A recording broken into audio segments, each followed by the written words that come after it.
কালকে অক্ষয় তৃতীয়ার জন্য দোকানে পুজো ছিল, তো সেই জন্যই শাড়ি পরেছিলাম। সকাল সকাল স্নান করে নিয়ে তারপর একটু আলতা পরলাম। ওদিকে ঠাকুরমশাইও এসে গেছেন, সেই জন্য একটু তাড়াহুড়োর মধ্যে ছিলাম। তারপর তাড়াতাড়ি করে আলতাটা পরে নিয়ে সোজা চলে গেলাম দোকানে। ভাবলাম আগে 5টা ফল ভোগের জন্য কেটে দিই, তারপর বাকি ফলগুলো কাটবো। সেই জন্যই আগে আমটা কেটে 5টা ফল কেটে দিয়ে সুন্দর করে সাজিয়ে ঠাকুরের কাছে ভোগ সাজিয়ে দিয়েছি।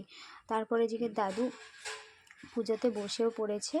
এমনিতে অনেকটা দেরিও হয়ে গেছে, দাদু আবার যাবে আর একটা ঘরে পুজো করতে, সেই জন্য একটু তাড়াহুড়োর মধ্যে ছিল সবটাই। তো তারপর এখানে আরতি করে পুজো দাদু কমপ্লিট করলো। আর এখানে যজ্ঞ হওয়ার কথা ছিল, দিয়ে দাদু একটু তাড়াহুড়োর মধ্যে ছিল বলে বললো সমস্ত কিছু জোগাড় করে রাখবি, আমি সন্ধেবেলায় আসবো। তারপর এখানে আমি সমস্ত প্রসাদ রেডি করে রাখছি, পাতায় পাতায় দিয়ে রাখছি যাতে কেউ এলে দিতে না সমস্যা হয়। তো সমস্ত প্রসাদ বাটিতে সাজিয়ে দিয়ে তারপরে আমি ঘরে চলে গেছি। আর এদিকে আমার প্রসাদ সাজানোও হয়ে গেছে দেখো, আর আমাদের আশেপাশে যারা ছিল সবার বাড়িতেও দিয়ে আসা হয়েছে।